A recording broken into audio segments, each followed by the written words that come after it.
हरे कृष्ण कृष्ण कृष्ण हरे हरे, हरे हरे राम राम राम राम राम हरे हरे हरे। हरे। जय राधा माधव कुंज बिहारी, जय राधा माधव कुंज बिहारी। जय राधा माधव कुंज बिहारी, जय राधा माधव कुंज बिहारी।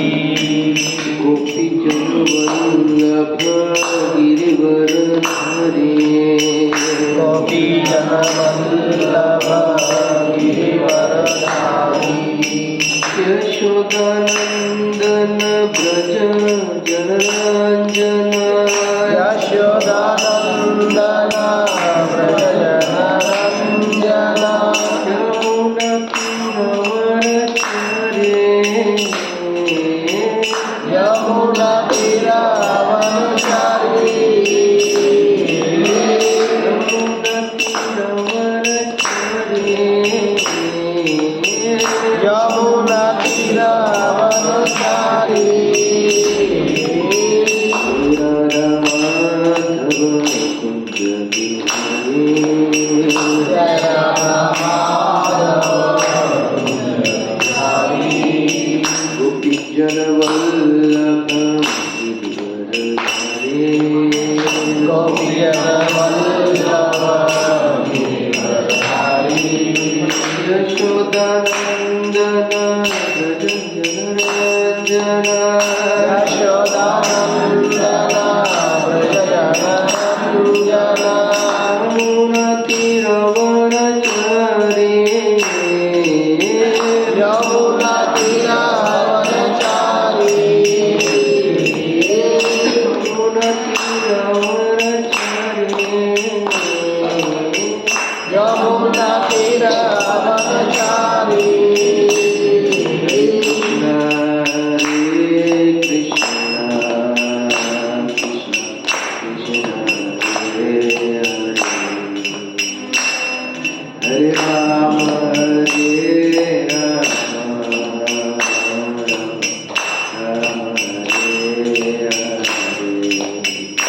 हरे कृष्णा कृष्णा कृष्णा हरे हरे। हरे राम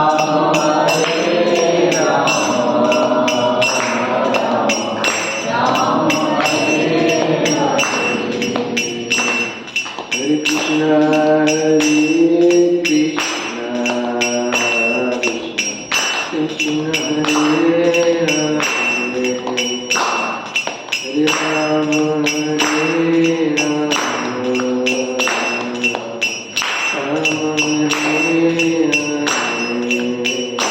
हरे कृष्णा कृष्णा कृष्णा हरे हरे। हरे राम राम राम हरे हरे। हरे कृष्णा कृष्ण कृष्ण हरे हरे, हरे राम राम राम हरे हरे। हरे कृष्णा कृष्णा कृष्णा कृष्णा हरे हरे। हरे राम राम राम हरे हरे। हरे कृष्ण कृष्ण हरे हरे, हरे राम राम हरे हरे। हरे कृष्णा कृष्णा कृष्णा हरे हरे। हरे राम राम हरे हरे। हरे कृष्ण कृष्ण कृष्ण हरे हरे, हरे राम राम राम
हरे कृष्णा।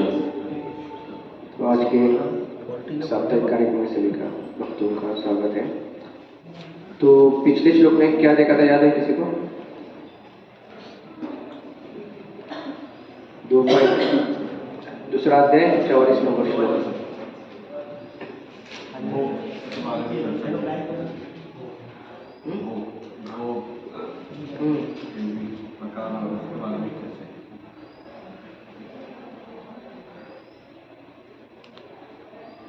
याद है किसी को? भस्मासुर के बारे में पता था स्टोरी, और रावण के बारे में बताया कि रावण की मृत्यु का स्टोरी तो बताए, क्यों बताया? एक ये रहता है, उसके लिए वो स्टोरी बताया रहता है। स्टोरी याद नहीं रखा है, क्योंकि किसके लिए वो बताया ना, वो इम्पोर्टेंट है। हाँ, तो हमने पहला जो अक्षर देखा था, भोगेश्वरी प्रसक्ता, यानी कि भोगेश्वर में जो आसक्त रहता है, तो उसके हमने उदाहरण देखा थे किस तरह से रावण का ये जो है भोग के प्रति आसक्त होने के कारण किस तरह से उसका ये जो गति वो देखा था हमने। और क्या देखा था, याद है?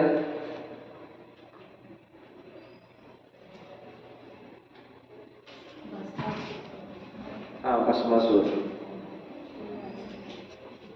तो रुद्रासुर था, उसको शिव जी ने आशीर्वाद दिया था।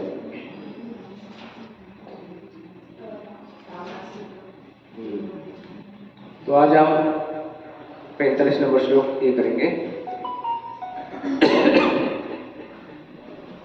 मेरे पीछे दोहराने का प्रयास कर सकते हैं।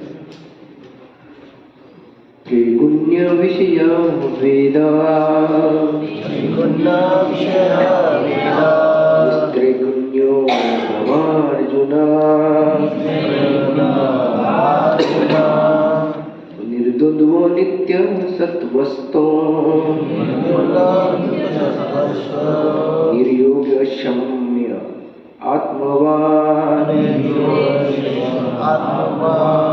त्रिगुण्य विषय वेदा, निस्त्रिगुण्यो भवार्जुना, निर्द्वंद्वो नित्य सत्वस्थो, निर्योगे शम्य आत्मवान्, त्रिगुण्य विषय वेदा, निस्त्रिगुण्यो भवार्जुना, निर्द्वंद्वो नित्य सत्वस्थो, निर्योगे शम्य आत्मवान्, निर्योगे शम्य आत्मवान्। दोहराएगा कोई?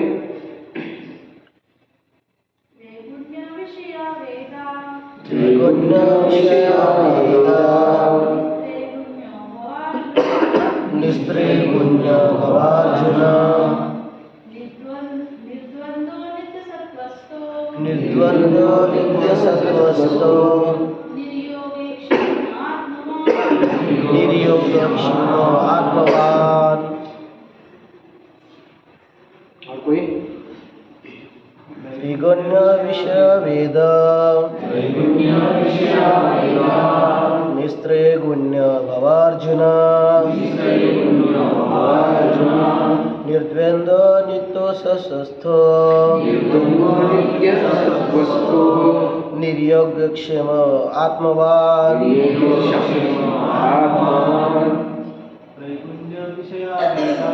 त्रिगुण्य विषय वेदा, निस्त्रिगुण्य भवार्जुना, निर्द्वंद्व नित्य सत्वस्थो, निर्योगक्षेम आत्मवान्। अनुवाद और तात्पर्य श्री प्रभुपाद की। वेदों में मुख्यतः प्रकृति के 3 गुणों का वर्णन हुआ है। हे अर्जुन, इन 3 गुणों से ऊपर उठो, समस्त द्वंद्वों और लाभ तथा सुरक्षा की सारी चिंताओं से मुक्त होकर आत्मपारायण बनो। तात्पर्य सारी भौतिक कार्यों क्रियाओं में प्रकृति के 3 गुणों की क्रियाएं तथा प्रतिक्रिया निहित होती है। इनका उद्देश्य कर्मफल होता है जो भौतिक जगत में बंधन का कारण है। वेदों में मुख्यतया सकाम कर्मों का वर्णन है जिससे सामान्य जन कर्मशः इंद्रिय तृप्ति के क्षेत्र से उठकर आध्यात्मिक धरातल पर तक पहुंच सके। कृष्ण अपने शिष्य तथा मित्र के रूप में अर्जुन को सलाह देते हैं कि वह वेदांत दर्शन के आध्यात्मिक पद तक वेदांत दर्शन के आध्यात्मिक पद तक ऊपर उठे, जिसका प्रारंभ ब्रह्म जिज्ञासा अथवा आध्यात्मिकता पर प्रश्नों से होता है। इस भौतिक जगत के सारे प्राणी अपने अस्तित्व के लिए कठिन संघर्ष करते रहते हैं। उनके लिए भगवान ने इस भौतिक जगत की सृष्टि करने के पश्चात वैदिक ज्ञान प्रदान किया जो जीवन यापन तथा भवबंधन से छुटने का उपदेश देता है। जब इंद्रिय तृप्ति के कार्य तथा कर्मकांड समाप्त हो जाते हैं तो उपनिषदों के रूप में भगवान साक्षात्कार का अवसर प्रदान किया जाता है। ये उपनिषद विभिन्न वेदों के अंश है। उसी प्रकार जैसे भगवद गीता पंचम वेद महाभारत का एक अंग है, उपनिषद से आध्यात्मिक जीवन का शुभारंभ होता है। जब तक भौतिक शरीर का अस्तित्व है तब तक भौतिक गुणों की क्रियाएं प्रतिक्रिया होती रहती है। मनुष्य को चाहिए कि सुख दुख या शीत ग्रीष्म जैसी द्वंद्वों को सहन करना सीखे और इस प्रकार हानि तथा लाभ की चिंता से मुक्त हो जाए। जब मनुष्य कृष्ण की इच्छा पर पूर्णतः आश्रित रहता है तो यह दिव्य अवस्था प्राप्त होती है। समझ में आया क्या बताया इसमें प्रभुपाद ने? इसका क्या टाइटल आएगा?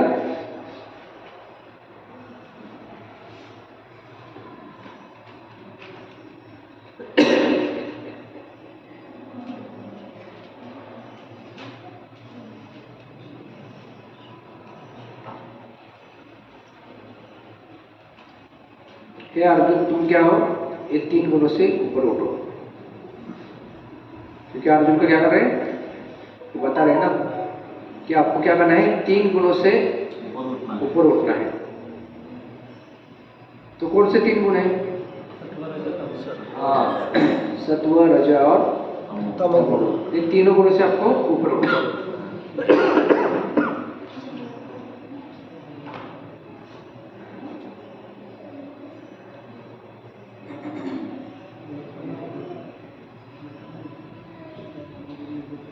तो पिछले श्लोक में हमने देखा था, आपने सुना भी होगा कि पिछले श्लोक में जो भगवान जो है ना,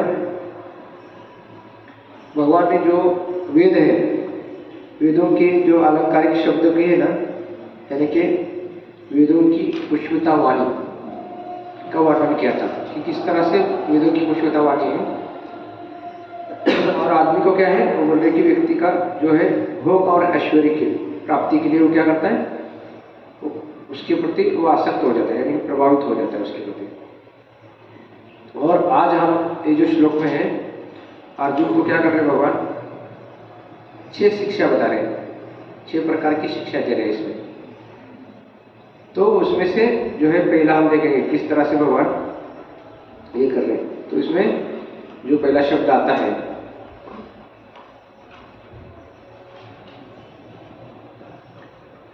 त्रिगुण्य विषया वेदा,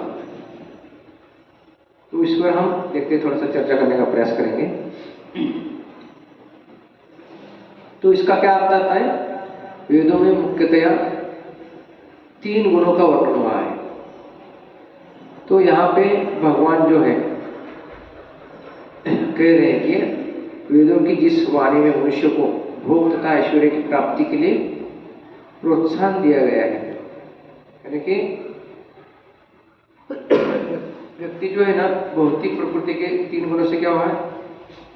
आसक्त है, क्योंकि उसको उससे ऊपर उठना है 3 गुणों से ऊपर। क्योंकि अर्जुन को वही बता रहे हैं कि आपको ये जो 3 गुण है, क्योंकि इसमें आप आ सकते हैं ना, इससे आपको ऊपर उठना है।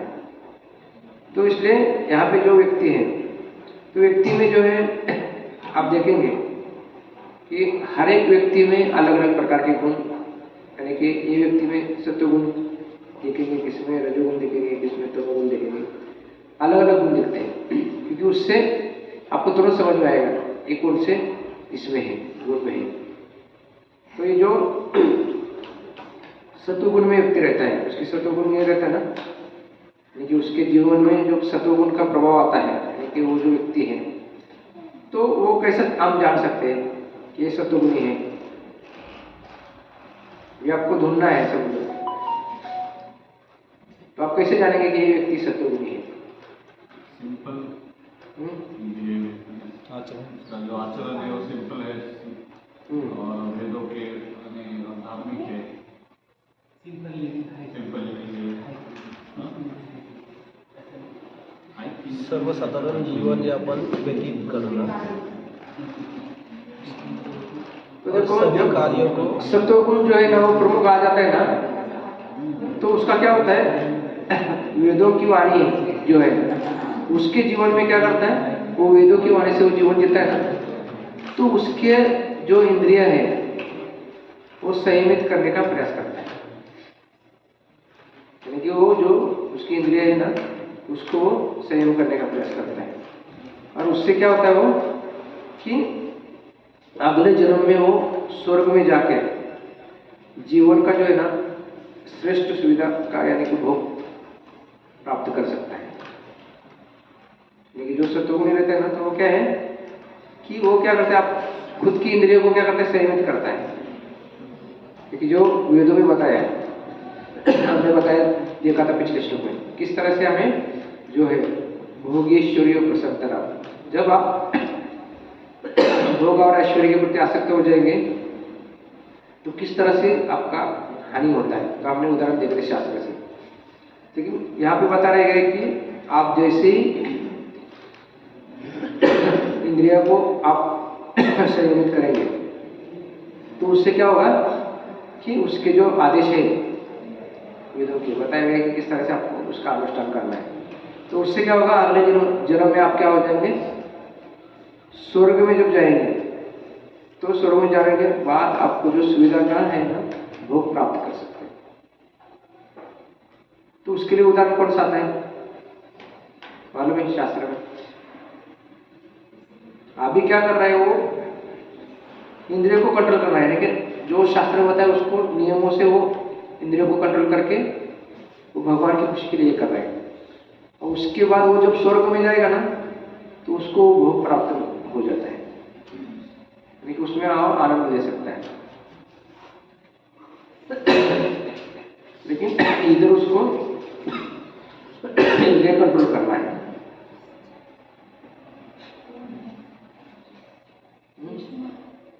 उदाहरण मालूम है? तो जब आप वृंदावन यात्रा आए थे ना, तो वृंदावन यात्रा में बताया था मालूम नहीं, तो जो वहां के जो ब्राह्मण थे, तो जो मथुरा के ब्राह्मण थे, उन्होंने क्या है, स्वर्ग को प्राप्ति करने के लिए, जो स्वर्ग का प्राप्ति करने के लिए क्या कहते हैं, विविध जो वैदिक विधि है, विधि के अनुसार यज्ञ किया था। उससे क्या हुआ, ब्राह्मणों में क्या हुआ, सत्वगुण की जो मात्रा है उसके कारण क्या हुआ, उनको जो है भगवान कृष्ण के जो है शरण नहीं लेते।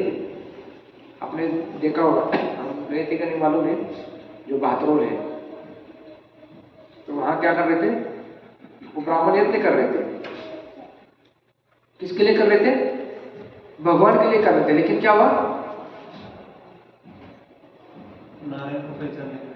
भगवान को पहचान नहीं पाए, क्योंकि भगवान आए बोले मुझे, भगवान ने काल वालों को भेजा था ना, हमारे लिए क्या कर गया, लेके आओ वहां से जो प्रसाद मिलेगा। लेकिन वो क्या हुआ, वो ये हो गए, वो इतना ये हो गए इतना नियमों में, यानी कि वो इतना आसक्त हो गए थे, यानी कि देखो कि उससे क्या होता है, आपके सामने कृष्ण भी आ गए तो आप क्या हो गए, कृष्ण भूल जाएंगे। क्योंकि आपका वो ये हो जाता है, यानी कि नियम रहता है मुझे यज्ञ करना है अच्छी तरह से करके मैं क्या करूँगा, स्वर्ग प्राप्ति करूँगा। लेकिन कृष्ण जब सामने आते तो ये होता है। तो इसलिए हमें समझ रहे हैं सत्वगुण की मात्रा थी उनके इसमें, ब्राह्मणों के इसमें, लेकिन वो क्या है, कृष्ण लोग के शरण नहीं ले पाए, यानी कि भगवान का जो धाम है उसका वो शरण नहीं ले। वैसे जो रजोगुणी व्यक्ति रहता है तो रजोगुण की जब प्रधानता उसके लिए ज्यादा होती है तो वो क्या करता है जीवन में, वो राज्य, पुत्र, संपत्ति यानी कि धन, श्री, उसकी प्राप्ति करने की इच्छा करता रहता है, क्योंकि रजोगुण की है ना उसके इसमें मात्रा। तो इसलिए उनको बताएगा कि वेदों की जो वाणी से है ना वो आदेश मिलता है तो वो क्या करता है, वही प्राप्त करने के लिए वो प्रयास करता है, क्योंकि उसको ये जो राज्य चाहिए या संपत्ति या धन या स्त्री चाहिए उसके लिए वो करता है। तो उसके लिए उदाहरण है शास्त्र में, कौन सा है मालूम है? तो उसमें जो है ना आपने देखा होगा शुक्राचार्य का उदाहरण। जो शुक्राचार्य है ना उन्होंने क्या किया था मालूम है? शुक्राचार्य ने जब बलि महाराज थे तो उनके लिए यज्ञ करके ऐसा एक सोने का रथ किया था और उस पर बैठ के उन्होंने क्या किया था, जो देवताओं को उन्होंने बलि महाराज ने पराजित किया था और स्वर्गलोक पे यानी कि वो राजा बन गए थे। लेकिन शास्त्र में बताया गया कि आप जब तक 99 100 यज्ञ नहीं करते 100 अश्वमेध यज्ञ जो तब तक आप इंद्र नहीं बने थे। यानी कि आप जो समझो यहाँ के जो पंतप्रधान है उसको मार के या उसको ये करके उसकी गादी पे बैठ गए तो आप पंतप्रधान बनने के लायक नहीं, क्योंकि जब तक उसका विधि है यानी कि लोगों से उसको क्या करना पड़ेगा, सम्मति मिलना चाहिए ना, ये हमको चाहिए। आप उधर जाके बैठ गए भी वो आसन पे, लेकिन लोग मानेंगे कि आप कौन इंद्र है, नहीं मानेंगे, क्योंकि जनता आपको जब ये करेगी तो ये आपको ये समझ में आएगा कि ये जो है पंतप्रधान है। तो वैसे ही यहाँ पे बलि महाराज जो बैठे थे यानी कि सब देवता लोग भाग गए थे ना स्वर्ग से, तो उनको पद मिला था, लेकिन फिर से उन्होंने क्या किया, अभी मुझे यज्ञ करना है। शुक्राचार्य ने बताया था आपको अभी स्वर्ग तो मिला लेकिन इसके लिए आपको यज्ञ करना है, तो उन्होंने यज्ञ किया था। तो जो लास्ट यज्ञ था तो जो भगवान वामन देव भी आए थे उसी भिक्षा मांगने के लिए। तो यहाँ पे जो शुक्राचार्य वो क्या कर रहे थे, वो बता रहे थे कि आपको क्या करना है, ये विष्णु है, विष्णु को दान नहीं देना है। क्यों? उनको मालूम है विष्णु को दान दिया तो मुझे कुछ नहीं मिलेगा, क्योंकि मैं उनका गुरु है, ये क्या करेगा, सब दे देगा। इतना सारा आपने कमाया है, मुझे कुछ नहीं मिलेगा, मुझे क्या है राज्य में से कुछ तो हिस्सा मिलेगा, ब्राह्मण में जो राजा का ये है तो कुछ तो मिलेगा, उसके लिए वो ये कर रहे थे। लेकिन क्या हो रहा था, शुक्राचार्य ने उनको रोकने का प्रयास किया था, लेकिन तभी भी बलि महाराज ने दान दिया था। अभी आता है कि तीसरा जो है ना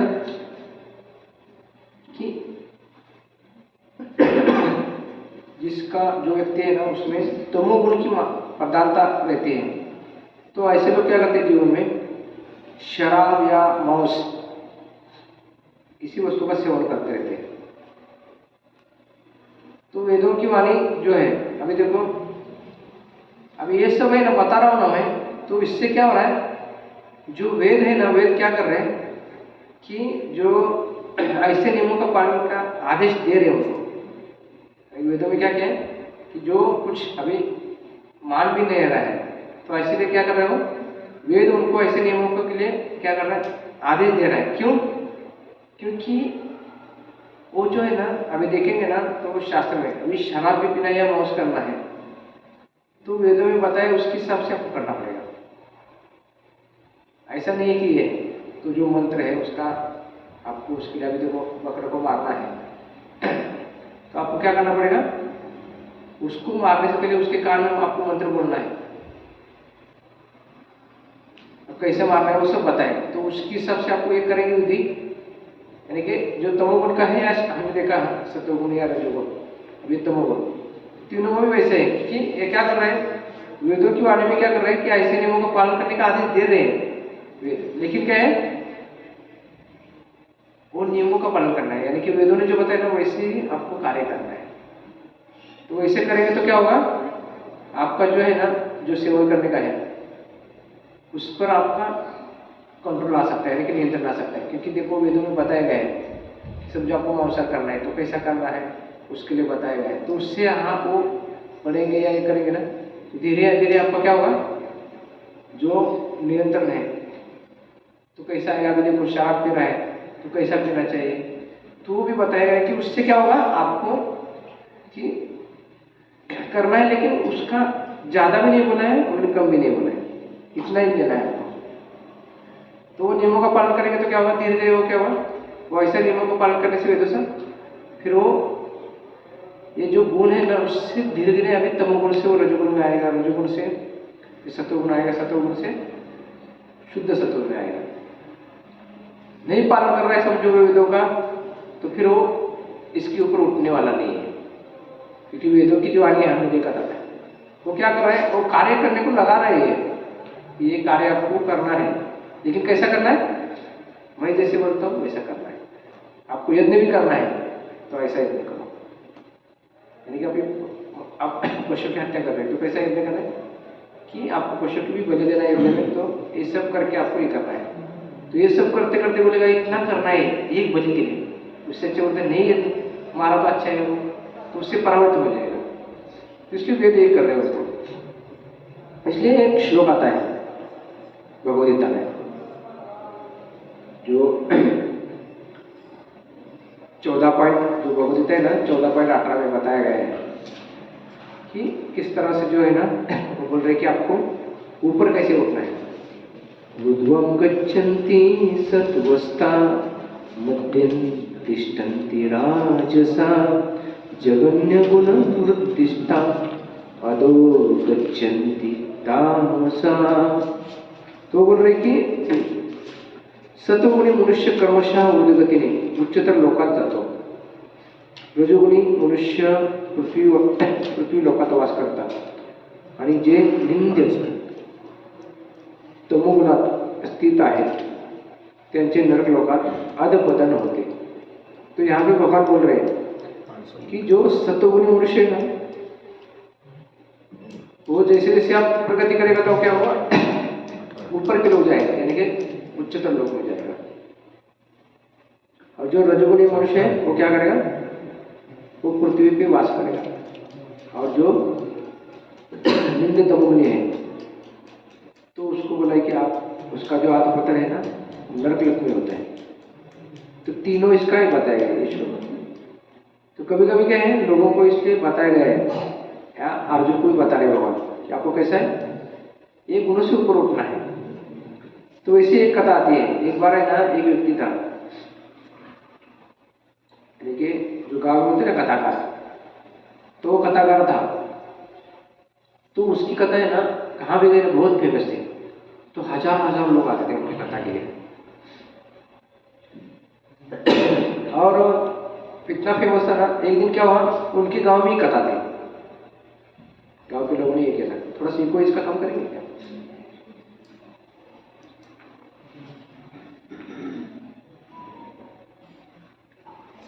दो नंबर रहेगा इधर से, नहीं इधर से ये साइड से 3 नंबर रहेगा, देखो 0 को तो 3 नंबर और 4 नंबर। तो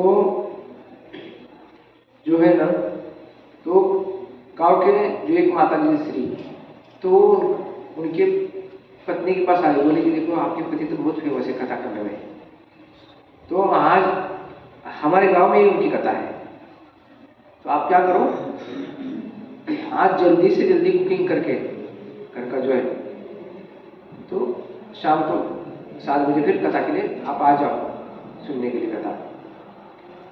कि बाकी टाइम तो आपको मिलेगा नहीं क्योंकि हर एक गाँव में रहते तो जा नहीं सकते, तो आज हमारे गाँव में तो आप आ जाओ। उनकी जो साइड में रहने वाली थी माता जी उन्होंने बताया, तो उनकी जो पत्नी थी कथाकार की, तो उन्होंने क्या किया कि जल्दी से जल्दी कुकिंग करके वो आई मंदिर में कथा सुनने के लिए।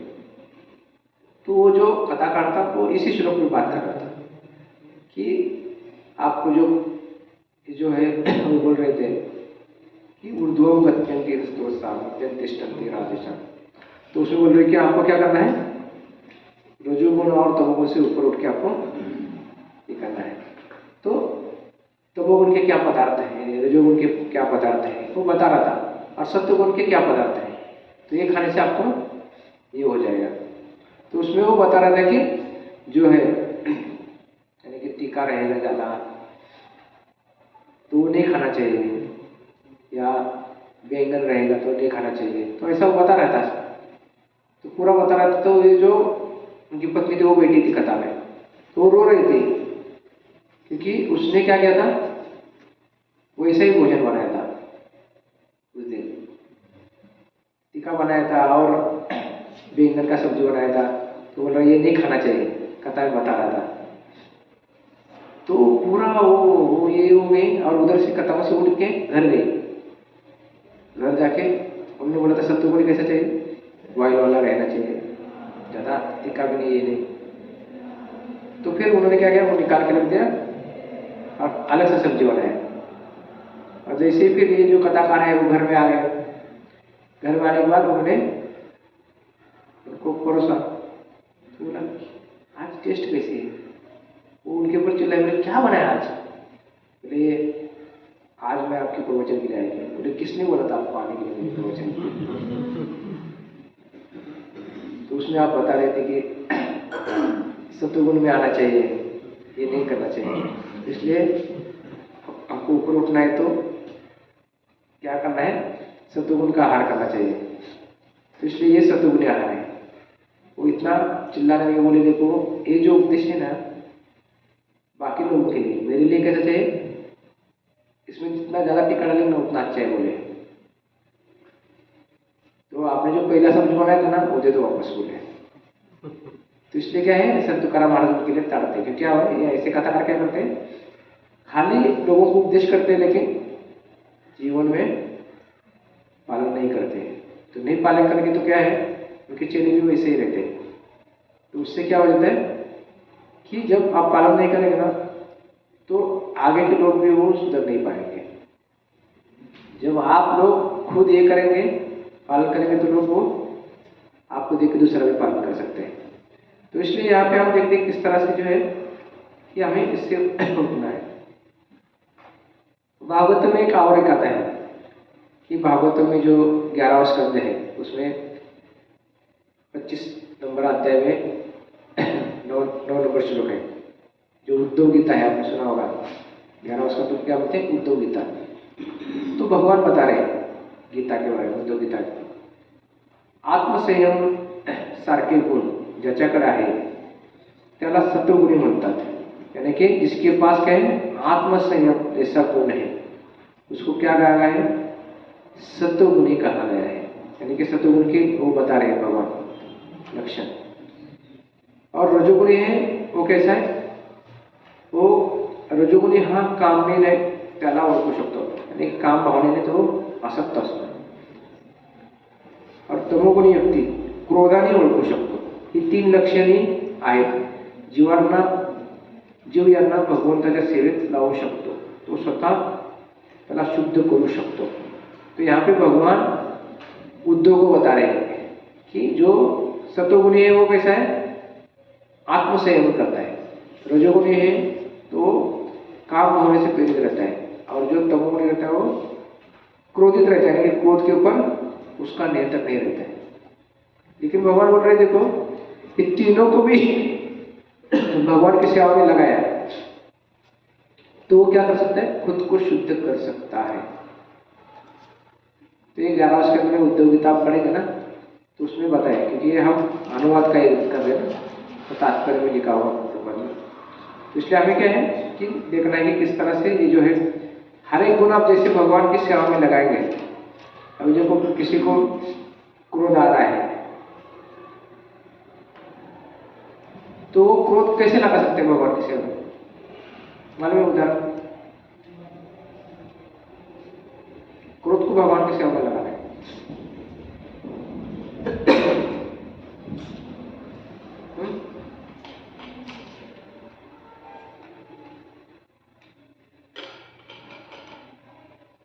आपने देखा होगा हनुमान जी थे,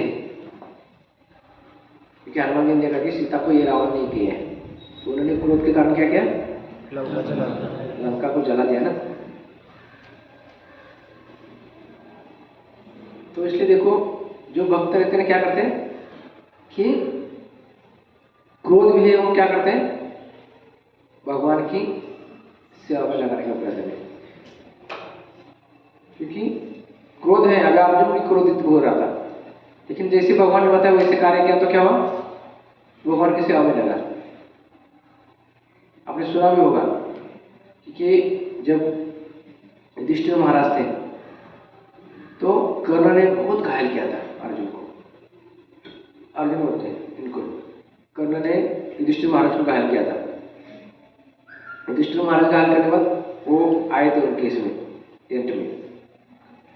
तो जैसे अर्जुन को पता चला ना, तो अर्जुन भी देखने के लिए आया मेरे भाई को किस तरह से ये जो है कर्ण ने ये किया है।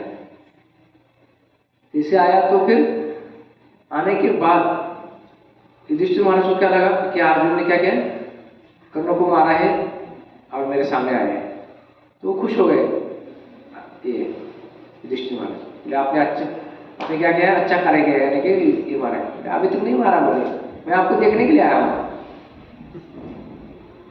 तो तुरंत युधिष्ठिर महाराज बोले आपका जो गांडी है उसको फेंक दो, कुछ काम का नहीं है। तो अर्जुन का क्रोध बढ़ गया पूरा, क्योंकि उन्होंने शपथ लिया था जो भी मेरे गांडी के प्रति कुछ होगा ना तो मैं उसको जीवित नहीं छोड़ूंगा। तो तुरंत उन्होंने तलवार निकाली और बोले अभी यानी कि युधिष्ठिर को ही मारने के लिए चालू हो गई। उन्होंने तलवार निकाल के अभी मैं मेरे भाई को खत्म करता हूँ, ऐसा है। तो भगवान कृष्ण थे, उन्होंने उनको रुकाया, तो क्या कर रहे हैं, बोले इन्होंने मेरे जो व्रत है कि गांडियों के बारे में बोला तो मैं कोई भी रहने उसका वध करूंगा, तो ये बोला तो इनका वध करने वाला। फिर भगवान ने उनको समझाया, फिर उन्होंने क्या है, भगवान बोले कि देखो जो बड़े रहते हैं उसको आप जब बोलेंगे, यानी कि मराठी में बोलतो ना आपण की मोठे जे व्यक्ती आहेत ना त्यांना आदराने बोललं पाहिजे। तो वहां पे भगवान बोल रहे थे कि आपको क्या करना है, आदर से नहीं बोलना है, यानी कि आपको कैसा बोलना है, आपके कारण नहीं हुआ बोलने का। हम बोलते ना तुझ्यामुळे सर्व झालेला है, तो वैसे ही अर्जुन क्या कर रहे थे, युधिष्ठिर महाराज को बता रहे थे तेरे कारण ही दूध पीड़ा हुआ, ऐसा हुआ तेरे कारण, पूरा यानी कि युधिष्ठिर महाराज का अपमान कर रहे थे। तो जब इस करेंगे तो क्या होगा, उनको मारने के बराबर है बोले। और फिर बाद में जैसे हो गया फिर से वो खुद को मारने के लिए चालू हो गया आगे, बोले कि मैं ऐसा नहीं करना चाहिए, मेरे जो बड़े भाई है ऐसे कैसे बोल सकता हूँ मेरे भाई, तो खुद को ये कर रहे थे। फिर भगवान ने उनको बोला, फिर बाद में बोला कि अभी आपको क्या करना है, खुद की प्रशंसा करना है। मैं क्या करूंगा, कर्ण को मारूंगा, ये सब लेकिन खुद का ये करना है। तो फिर अर्जुन फिर ये करने लगे। तो इससे भगवान दिखा रहे कि क्रोध भी है ना, अर्जुन का बहुत क्रोध आ रहा था, क्योंकि उनका जो व्रत था उसमें थोड़ा भी ये हो जाता है ना, तो आदमी ये हो जाता है। तो इसलिए क्या है कि उसको हम जब भगवान की सेवा में लगा देते हैं ना, तो उससे क्या होता है कि हमारे जीवन में जो है ना बदल हो जाते हैं। तो इसलिए यहाँ पे बताएगा कि वेदों की जो भाषा है उसका भी एक उदाहरण, और एक आता है उदाहरण कि जो गाय का उदाहरण आता है। तो देखो जो गाय है ना, गाय को क्या कहते हैं, उसको एक कंपाउंड के अंदर बांधा है, उधर घास खा रही गाय, लेकिन कंपाउंड के जो बाहर है बहुत सारी गाय है, वो भी क्या कर रही है, घास खा रही है। तो ये कंपाउंड के अंदर की गाय क्या कर रहे हैं, वो देख रही है कि वो जो गाय है घास खा रही है। तो फिर ये गाय क्या कर रहे हैं, उनको देख रही है कंपाउंड से कि वो क्या कर रही है। और बाद में क्या हो रहा है कि कंपाउंड के पास जाके बाहर मुंह डाल के, यानी कि उनका रास्ते उधर जाने का, यानी कि उससे क्या हो रहा है कि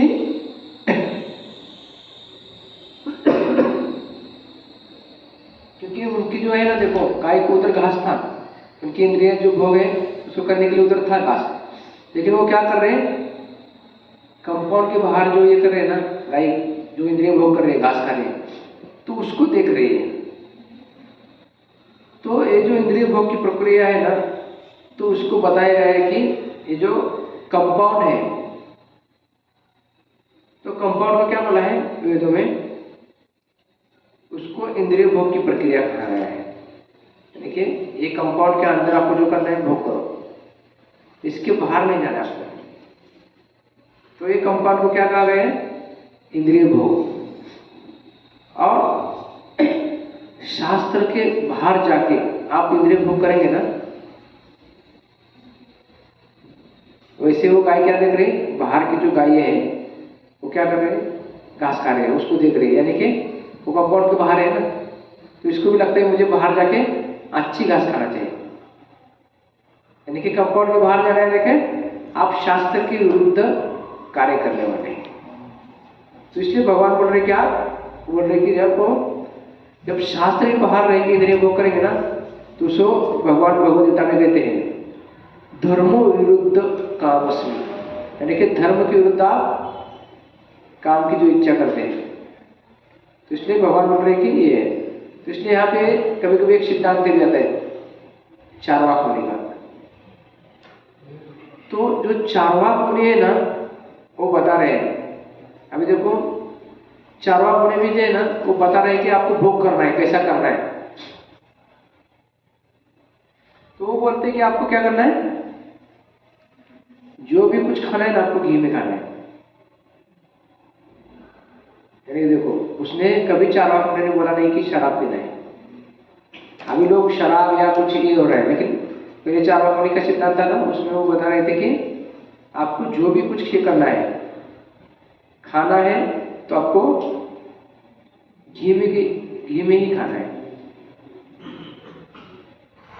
तो इसलिए वैसे जो है ना, उसमें बता रहे कि जो कंपाउंड है उसके बाहर जो घास चल रही है या दिख रहा है, घास इतना अच्छा है कंपाउंड के बाहर, इधर का थोड़ा सा आपको लगता क्या है। कभी कभी आप देखो, जैसे आप प्रसाद के लिए बैठ गए, जो परोस रहा है समझो, तो उसके थाली में भी लड्डू गिरता है, हमारे भी थाली में गिरता है, लेकिन हमको लगता है उसका लड्डू मेरे से बड़ा है। तो बनाया तो सेम रहता है कुक ने, लेकिन सर्विंग करने वाले भी वही लोग रहते हैं, लेकिन आपको क्या लगता है उसके थाली में जितने आइटम है ना, हमारे थाली में उतने रहते हैं, लेकिन हमारा क्या होता है, वो थाली के प्रति बहुत आकर्षण बढ़ जाता है।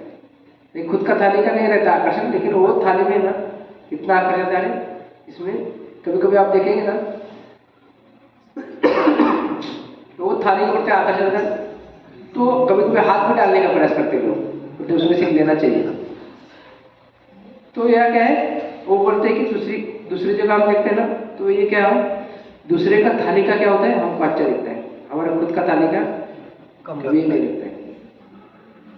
वैसे ही अभी आपने घर भी ये किया होगा, बंगला बांधा होगा, बांधेंगे और दूसरे का एक उसका दिखता है, उसका इतना बढ़िया अच्छा है, हमारा इतना नहीं लग रहा है। गाड़ी भी लिया समझो, एक ही कंपनी का गाड़ी है, लेकिन क्या है, लगता है कि उसका गाड़ी मेरे से जरा अच्छा है, फोर व्हीलर।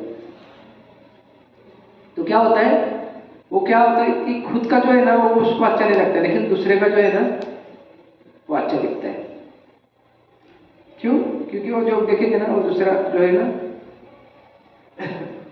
आप कंपाउंड के बाहर जाएंगे ना, तो आपको लगता है इतना अच्छा घास है, वो गाय को वैसे ही लग रहा है, कंपाउंड के बाहर जाके मैं ये कर सकता हूँ, वो मिल रहा है इधर, लेकिन उनको लगता है उधर जाके मैं ज्यादा ये कर सकता हूँ।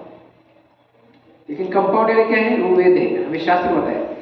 तो शास्त्र के हिसाब से करेंगे तो क्या होगा, हमें हानि नहीं होगा, लेकिन शास्त्र के विरुद्ध करेंगे तो उसका हमें हानि हो जाएगा। तो इसलिए शास्त्र के हिसाब से करेंगे तो कुछ समस्या नहीं होता है। तो इसलिए हमें जो है शास्त्र के हिसाब से करने का प्रयास करना चाहिए। उस कंपाउंड के अंदर सब स्वच्छ घास है और उस कंपाउंड के बाहर सब गंदा घास है, ये उसको पता हमें नहीं लगता। रूबी बोल रहे कि कंपाउंड के अंदर है वो अच्छा घास है, और कंपाउंड के जो बाहर रहता है वो जो है ना स्वच्छ नहीं है, यानी कि खराब है, दिख रहा है ऊपर से, इसलिए बोलते हैं ना दुरून डोंगर सागर सागरे, लंबा से आपको क्या दिख रहा है, अच्छा दिख रहा है, लेकिन नजदीक जाने के बाद क्या होता है, समझ में आ जाता है, अरे ये तो हम कहाँ फंस गए। तो अभी आता है कि वेदों की जो भाषा परोक्ष कैसे है। तो यहां पे बताया गया कि भगवान कहते हैं, भगवान का कहना है कि यद्यपि वेदों का लक्ष्य भगवान की प्राप्ति करना है, परंतु वेदों की भाषा परोक्ष है। लेकिन वेदों के जो लक्ष्य जो है ना क्या है, हमें भगवान की प्राप्ति करना है, वेदों में बताया गया है, उसमें सब बता देंगे आपको भगवान की प्राप्ति करना है। लेकिन उसकी भाषा कैसे है, परोक्ष भाषा है, यानी इसका अर्थ क्या है कि हम जब है ना वेदों का जो कथन है, ऐसा मालूम पड़ता है कि वो 3 गुणों का ही वर्णन कर रहे हैं, क्योंकि वेदों में आप देखेंगे ना 3 गुणों का वर्णन किया पूरा। तो वेदों का आपको लगता है कि यार इसमें क्या है, वेदों में 3 ही गुणों का वर्णन किया है। लेकिन यद्यपि हम देखेंगे ना वेदों का जो है ना अत्यंत गहराई से हम अध्ययन करेंगे, कि आप क्या कर रहे हैं, वेदों को ऊपर से पढ़ रहे हैं ना, तो आपको लग रहा है कि खाली 3 गुणों का वर्णन किया है। लेकिन जैसे ही आप अध्ययन करेंगे गहराई से, तो आपको पता चलेगा कि वेदों में भी भगवान कृष्ण की भक्ति के अतिरिक्त कुछ भी कहा गया नहीं है, यानी कि भगवान कृष्ण की भक्ति करना है। लेकिन आपको क्या होता है कि लगता है कि वेदों में बताया गया है, क्योंकि आप देखेंगे ना वेद है या उपनिषद है, उपनिषद आप देखेंगे ना उसमें जो है ऐसा कुछ तो श्लोक रहता है ना, समझ में नहीं आता है, लेकिन लोगों को लगता है बहुत बढ़िया श्लोक है, ऐसा लगता है। तो हमको लगता है ना कि ऐसा श्लोक यानी कि भगवद्गीता में भी नहीं है। एक प्रश्न है, क्या वेदों में क्या पशु बलि का उल्लेख किया गया है? हाँ वेदों में, क्योंकि पशु बलि करना है, लेकिन आपको मैं बताया ना पहले ही तमोगुण या रजोगुण का करना है, लेकिन आपको कैसा है, वेदों ने जैसा बताया वैसा करना है। तो ये कितना कान में कुछ मंत्र हाँ मंत्र बोलना पड़ता है, है और वो प्रसाद करके खाना है, हाँ ऐसा वेदों में लिखा है। तो उसको आपको जो है बकरा है ना उसके कान में आपको मंत्र बोलना है, मांस मैं अभी आपको मार रहा हूँ, अगले जन्म में आपको मुझे मारना है उसका अर्थ है ऐसा। तो ये जब बोलेगा ना वो सोचेगा अरे प्रतिशोधन, हाँ, तो फिर बोलेगा मैं मारूंगा क्यों, वो फिर मुझे मारने वाला है अगले जन्म में, इसलिए जो मैं मारता नहीं। इसलिए वेदों में नियम बताया ना, वो पता चलेगा ना तो आदमी क्या होता है उससे परावत हो जाएगा, बोलेगा अरे नहीं करना चाहिए। इसलिए यहाँ पे वही बता रहे कि जब वेदों का अच्छी तरह से पालन यानी कि अध्ययन करेंगे ना, तो उसमें भगवान कृष्ण के और भक्ति के अतिरिक्त कुछ बताया गया है। इसलिए भागवत में बताया गया है, दूसरा अध्याय, दूसरा स्कंद में दूसरा अध्याय और 34 नंबर श्लोक में श्री सुखदेव गोस्वामी ना वो बताते हैं, सुखदेव गोस्वामी कि जो महापुरुष है, तो ब्रह्मा जी भी जो है उनको जो है मनोयोग से वेदों को 3 बार अध्ययन किया उन्होंने। लेकिन वो देखो ब्रह्मा जी ने वेदों का 3 बार अध्ययन किया, लेकिन उनकी भली भांति परीक्षा कर लेने के बाद वे इस पर निष्कर्ष पे पहुंचे कि भगवान कृष्ण ही यानी कि उसके प्रति हमको जो है कृष्ण, यानी कि देखो ब्रह्मा जी ने जब वेदों का 3 बार अध्ययन किया और उसके बाद जो है उन्होंने निष्कर्ष निकाला, क्या निकाला कि भगवान कृष्ण के प्रति आकर्षण ही धर्म की सर्वोच्च सिद्धि है, यानी कि ब्रह्मा जी को भी समझ में आ गया। इसलिए यहाँ पे श्री प्रभुपाद है ना उस श्लोक में लिखते हैं कि ब्रह्मा जी ने साक्षात भगवान से वेदों के उपदेशों का श्रवण किया, लेकिन वेदों की भावी जिज्ञासा को उत्सुकता से ये नहीं किया। तो ये आप देखते हैं कि जिज्ञासु लोग रहते हैं ना, तो वो जिज्ञासा करने के लिए वो अध्ययन करता रहता है गहराई से, और उसको जब समझ में आता है कि ये सब है ना जो कर रहा हूँ भगवान कृष्ण के लिए कर रहा हूँ, तो उससे होता है। इसलिए सारी विधियाँ जो है ना, यानी कि सारी विधि की सम्यक परीक्षा करने के बाद वो इस निष्कर्ष में पहुंचे कि भगवान श्री कृष्ण का शुद्ध अनन्य भक्त बनना ही समस्त धार्मिक सिद्धांतों का सर्वोच्च सिद्धि है। यानी कि देखो भगवद गीता का अंतिम जो उपदेश है वही है, क्या है, स्वयं भगवान ने दिया है। वो बोल रहे कि क्या बोल रहे हैं, भगवद गीता में जो है ना वेदवाद अर्थ है, इसमें 2.42 में भगवान बताते भगवद गीता के इसमें। तो यहाँ पे आप देखेंगे कि जो 3 गुण के अंदर जो है ना 18 पुराण आते हैं। जो 18 पुराण, कौन कौन से पुराण है 18? 3 गुण के अंदर आते हैं। जो 3 गुण है ना उसके अंदर ये 18 पुराण आते हैं, है कि नहीं? 18 पुराण है नहीं? कौन से?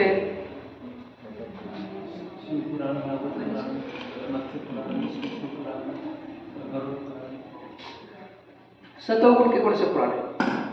भगवान विष्णु के हाँ, भगवान विष्णु को समर्पित जो है वो लेकिन कौन से? सभी है ना, सभी बोलेंगे। नाम क्या है उसका? भागवत, हाँ? श्रीमद् भागवतम, श्रीमद् भागवत पुराण, हाँ, भागवत पुराण, पद्म पुराण, पद्म पुराण, ब्रह्मवैवर्त पुराण। तो सतोगुण में ना जो 6 पुराण है ना उसमें बताया गया है कि एक है भागवत पुराण, दूसरा आता है विष्णु पुराण, तीसरा वराह पुराण, वराह भगवान का देखो, चौथा आता है नारद पुराण, 5वां पद्म पुराण और 6ठा है गरुड़ पुराण। ये 6 पुराण जो है ना सत्वगुण में आते हैं। तो भागवत पुराण है, विष्णु पुराण है, वराह पुराण, नारद पुराण, पद्म पुराण और गरुड़ पुराण। ये 6 पुराण सत्वगुण में आते हैं। और रजोगुण में स्थित मनुष्य के लिए ब्रह्म पुराण, 6 पुराण है। एक है मार्कंडेय पुराण, दूसरा आता है भविष्य पुराण, वामन पुराण, ब्रह्म पुराण, भविष्य पुराण, वामन पुराण, वामन, ब्रह्म पुराण। प्रभु जी ब्रह्म पुराण सत्वगुण में आए हैं। पद्म पुराण, फिर आगे आता है ब्रह्म वैवर्तक पुराण, और उसके आगे ब्रह्मांड पुराण, यानी कि तीनों भी रजोगुण में आता है। ब्रह्मा, मार्कंडेय आता है, मार्कंडेय पुराण, भविष्य पुराण, वामन पुराण। मार्कंडेय, भविष्य, वामन। ब्रह्म पुराण, ब्रह्म वैवर्तक पुराण और ब्रह्मांड पुराण। ब्रह्मन वैवर्त, हाँ, वैवर्त,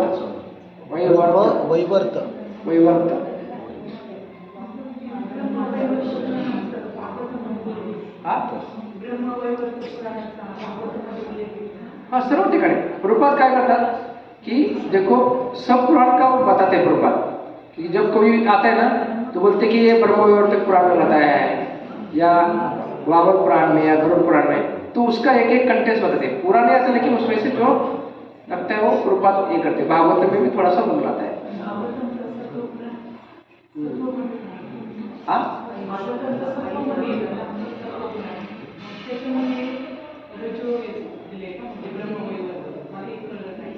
नहीं, उसमें क्या है, उदाहरण के लिए वो बता रहे हैं।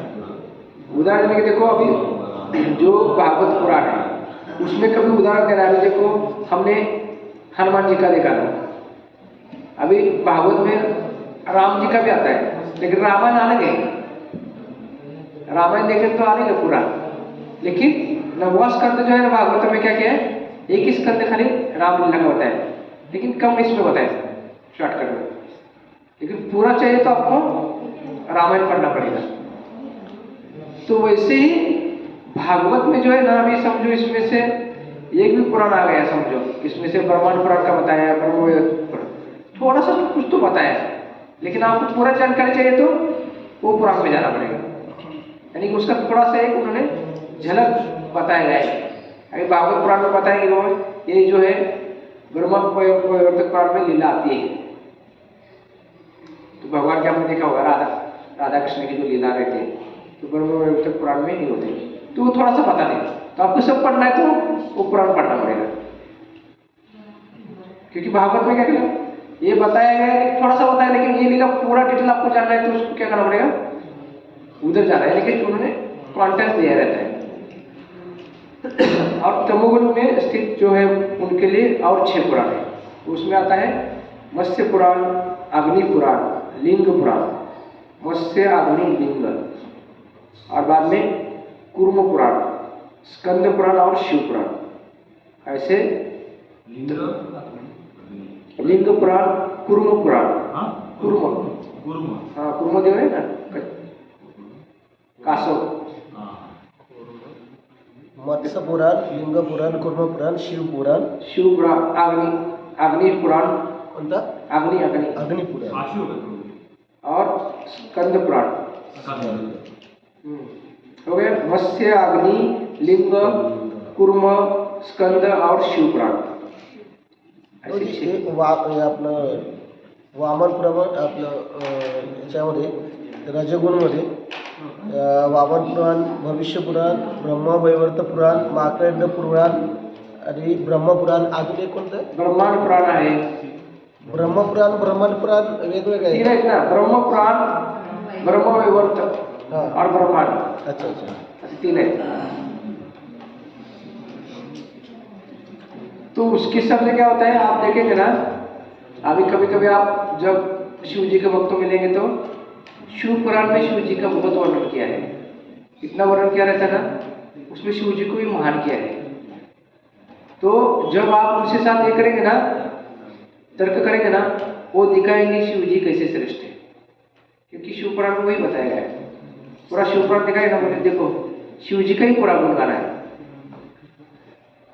फिर आप कितना भी लीला बताएंगे, मोहिनी मूर्ति का या वरकासुर का हमने बताया था, तो बोले वो लीला है, लेकिन ये देखो इसमें शिव जी कैसे श्रेष्ठ है, क्योंकि वो पुराण में क्या क्या है, वो जो आराध्य देवता रहता है उसको ही उन्होंने, यानी कि शिव पुराण यानी कि शिव जी के बारे में बताएंगे, उसको छोड़ के दूसरे के बारे में नहीं बता सकते।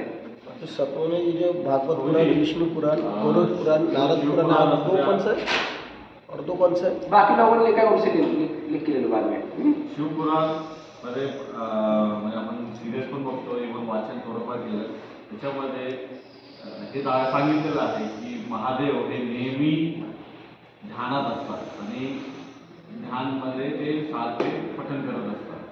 तो ते सगळे आपले पुराणांमध्ये पण है, लेकिन देखो शिव जी भी नाम जप कर रहे हैं, उनके हाथ में भी माला है, ब्रह्मा जी की भी, जो ब्रह्मा जी उनके हाथ में भी माला है। लेकिन लोग क्या है, उनके जो गण रहते ना शिव जी के, वो स्वीकार नहीं करते ना, तो इसलिए क्या होता है, उनको लगता है कि हमारे जो आराध्य देव है वही श्रेष्ठ है, वो स्वीकार नहीं करते।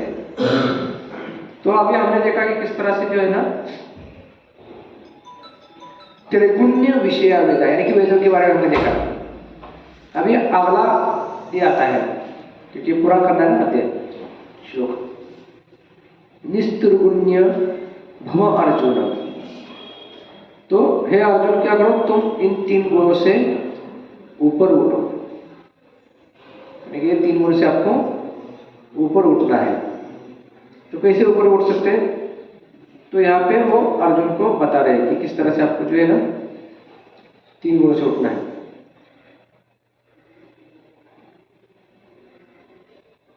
यानी कि 3 गुणों से ऊपर उठना है, क्या करना है आपको, श्रीमद् भागवत जो है उसकी शरण लेना पड़ेगा आपको।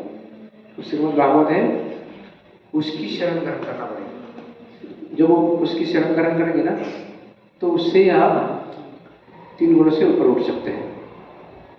श्रीमद् भागवत, हाँ, क्योंकि वो क्या है, सात्विक पुराणों में से एक है, यानी कि सतोगुण का हमने देखा था ना पुराण, उसमें से ये पुराण है वो अमर पुराण। तो इसलिए उसका हम शरण लेंगे तो क्या होगा, ये होता है। तो उसके लिए क्या है, कभी कभी हमें ना शाखा न्याय बोलते हो, शाखा चंद्र न्याय, ऐसा ही आता है। तो उसके द्वारा वो बताया जाता है, यानी कि उदाहरण के लिए कैसे आता है, शाखा चंद्र न्याय। कभी देखो जो पिताजी रहता है, तो पिताजी क्या करता है, उनको बच्चे को दिखाना है कि वो चांद है, लेकिन बोल दिया वो देखो चांद है, तो समझ में नहीं आएगा। तो पिताजी क्या करता है, बच्चों को बोलता है देखो वो जो दिख रहा है कि शाखा, हाँ, वो बोलता है बच्चा हाँ दिख रहा है वो शाखा। तो उस पर देखो पंची बैठा है, हाँ पंची बैठा है। और उसके जो पंची के पीछे देखेंगे ना, वो है चंद्र। डायरेक्ट चंद्र बताए तो उसको समझ में नहीं आएगा, लेकिन उसको प्रकाश दिखता है तो वो लाइट जैसा रहता है पीछे, तो वो बोलते वो जो है ना वो है चंद्र। तो उसको बोलते शाखा चंद्र ने, यानी कि डायरेक्ट आप बताएंगे तो वो समझ में नहीं आएगा। इसलिए पहले क्या है, ये स्टेप बताएंगे, दूसरा तीसरा ऐसा करते हैं। लेकिन क्या होता है उससे कि देखो यहाँ पे जो है ना वो बता रहे हैं कि कभी कभी क्या होता है, लोग या बच्चा भी रहता है वो शाखा और पक्षी के प्रति इतना आसक्त हो जाता है ना, उसमें वो ये होता है, वो चंद्र का लेना देना ही नहीं उसको। उसको बोला ना वो चंद्र है, नहीं है मुझे यही चाहिए, उसमें ये हो जाता, अटक जाता है।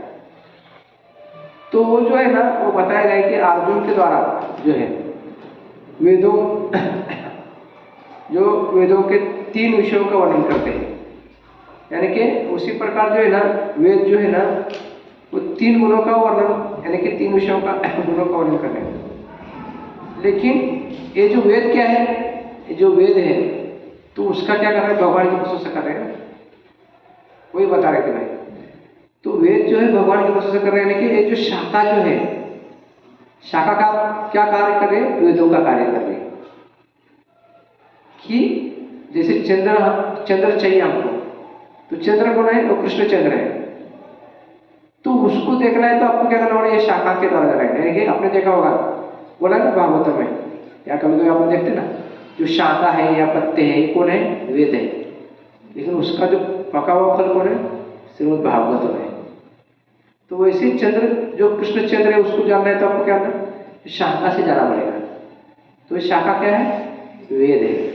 और वेदों के द्वारा आपको समझ में आएगा कि वो जो है जो चंद्र है ना वो कृष्ण चंद्र है। लेकिन हम क्या करते हैं, शाखा में अटक जाते हैं, यानी कि वेदों में अटक जाते हैं, वेद के ऊपर नहीं निकलते, वेदों की सर्वस्व मानते हैं और वेदों का ही सब करते रहते हैं। अभी कल एक दिन था, और जब चाकर गया था ना, एक व्यक्ति ने क्या किया था, उनका वो बता रहे थे, उनका लड़का 12 साल के बाद उनको मिला, तो उनको छोड़ के गया था, वो बैंगलोर में गया था लड़का। और बैंगलोर में गया था तो फिर घर से भागने के बाद गया था, तो पूछा लड़के को कहाँ गए थे आप, तो बोले बैंगलोर में गया था, बोले धर्मशाला में रहता था। तो बोले कि लड़का भाग जाने के बाद क्या हुआ, जो उनकी माँ है उसको ये हो गया, वो मर गई। और फिर ये अभी मिला तो इस हालत में मिला, बोले कि अभी क्या है, अभी जॉब भी नहीं है, कुछ भी नहीं है, पूरा अभी बड़ा लड़का है लेकिन कुछ ये नहीं है। तो पूरा वो पिताजी बता रहे थे। तो उन्होंने क्या कहता, बोले कि हमको अभी लड़का मिला, उसकी खुशी में मुझे कुछ जो भक्त है उनको प्रसाद खिलाना है।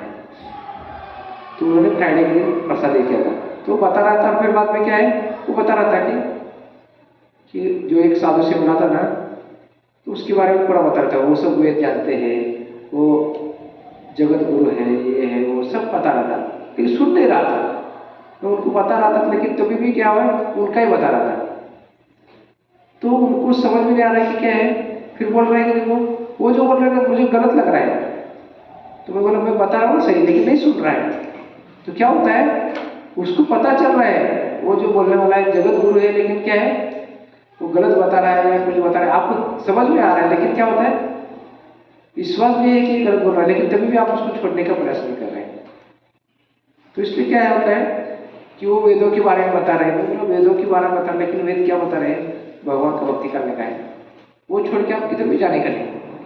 वो गुरु कितना भी वेदों के बारे में बता रहे हैं, लास्ट में कहाँ आने वाला है, भगवान के पास ही आएगा। क्योंकि वेद क्या कर रहे हैं, भगवान का ही गुणगान कर रहे हैं, लेकिन हम उसका अध्ययन नहीं कर रहे तो उसकी समस्या आता है।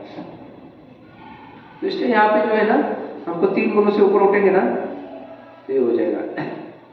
तो इसलिए हमें जो है 3 गुणों से ऊपर उठना है।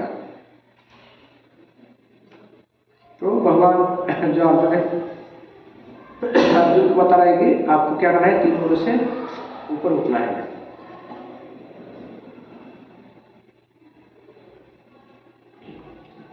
क्योंकि कब उठ सकते हैं, हम जब कृष्ण की भक्ति ये तीन गुणों से ऊपर है। जब भगवान कृष्ण की जो भक्ति है ना वो क्या है, 3 गुणों से ऊपर है। क्योंकि जो भगवान की जो भक्ति है ना, भगवान कृष्ण की आनंद जो भक्ति है ना, भक्ति के जो है ना धरातल पे आना है तो आपको क्या है, ये 3 गुण से ऊपर उठना ही पड़ेगा। तो यहाँ पे भगवान कहते हैं 14वां यानी भगवद्गीता का 14.26 श्लोक में भगवान कहते हैं कि जो व्यक्ति उनके प्रति पूर्ण भक्ति में प्रवृत्त होता है वह तुरंत प्रकृति के 3 गुणों को लांघ जाता है, यानी कि पार करता है, यानी कि वो 3 गुणों को पार करके ये हो जाता है। और भागवत में बताया है, जो उद्धव गीता है 11 स्कंद 25 नंबर अध्याय से 22 से 29 श्लोक में वो बोल रहे कि अनेक प्रकार की स्थितियों में का 3 गुणों में या निर्गुण धरातल में वर्णन प्राप्त होता है। सत्वगुण में शरीर छूटने पर वो स्वर्ग की प्राप्ति होती है।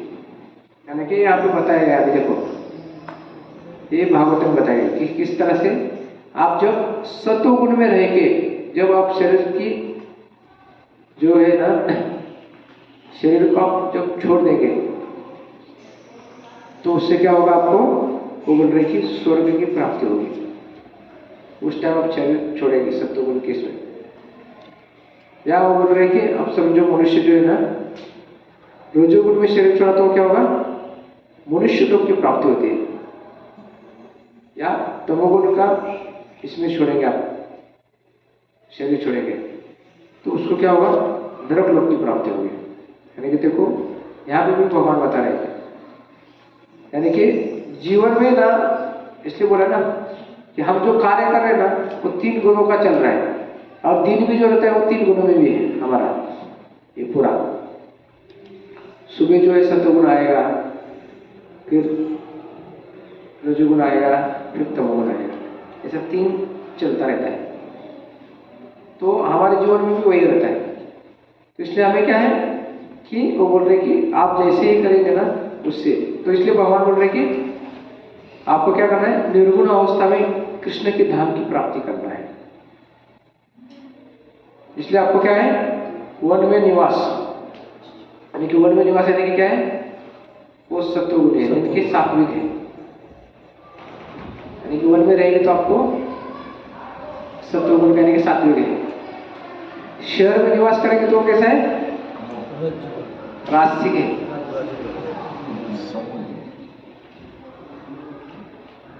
तथा छुआ घर में निवास यानी कि वो तामसिक है, यानी 3 गुणों का अभिवर्णन चल रहा था कि किस तरह से हम कहा है। तो इसलिए हम क्या करते हैं, उस टाइम ये 3 गुणों से निकलना है तो हम मंदिर में आते हैं। जब मंदिर में निवास करते हैं तो उसको कहा गया है निर्गुण।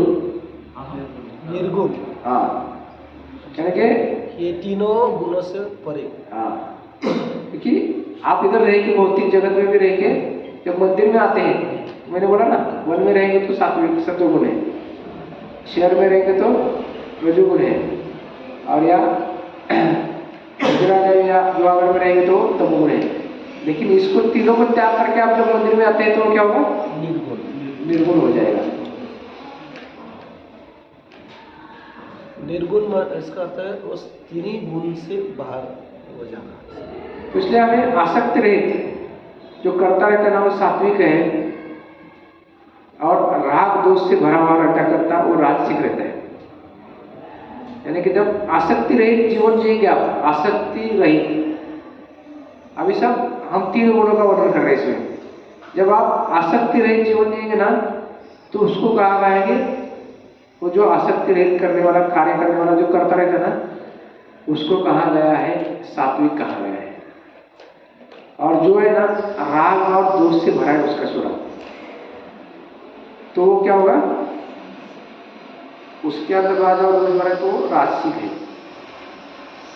और जब वो सब कुछ भूलने वाला रहता है, सब भूल जाता है, कुछ नहीं करता, तो वो क्या है, तामसिक कहा गया है।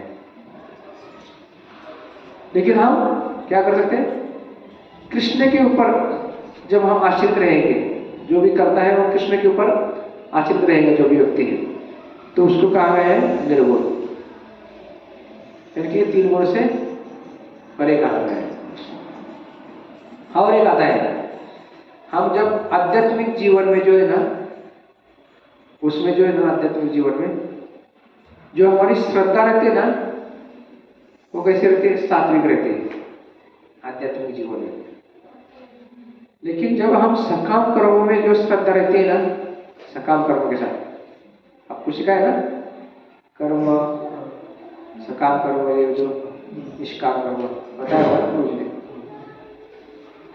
तो सकाम कर्मों में जब आपकी श्रद्धा रहती है तो वो राजसिक है, और अधर्म में जो श्रद्धा रहती है उसको कहा गया है तामसिक श्रद्धा, यानी कि अधर्म जो श्रद्धा करते हैं। लेकिन परंतु आप जब भगवान कृष्ण की सेवा में रहेंगे ना, वो जो श्रद्धा रहती है ना, उसको कहा गया है निर्गुण।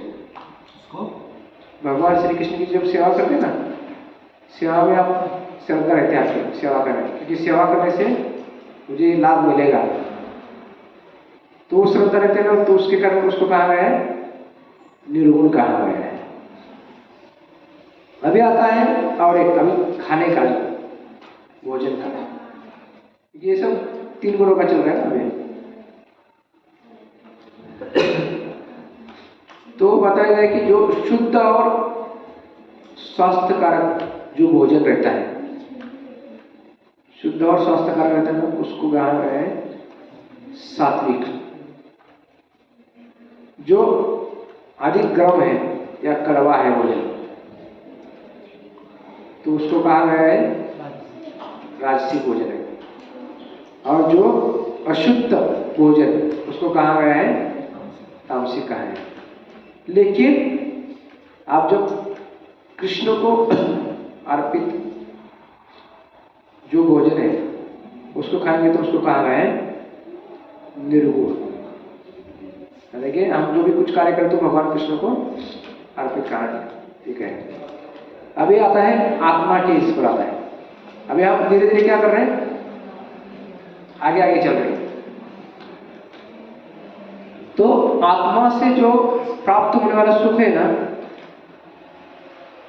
तो उस सुख को कहा गया है सात्विक सुख कहा गया है। बोलते ना मुझे आत्मा के द्वारा संतुष्टि लग रही है आज, तो उसको क्या लगता है निगोष सत्वगुण में है, यानी कि सात्विक में है। या कभी कभी इंद्रिय तृप्ति से प्राप्त होने वाला सुख, कौन सा सुख है इंद्रिय तृप्ति से प्राप्त होने वाला?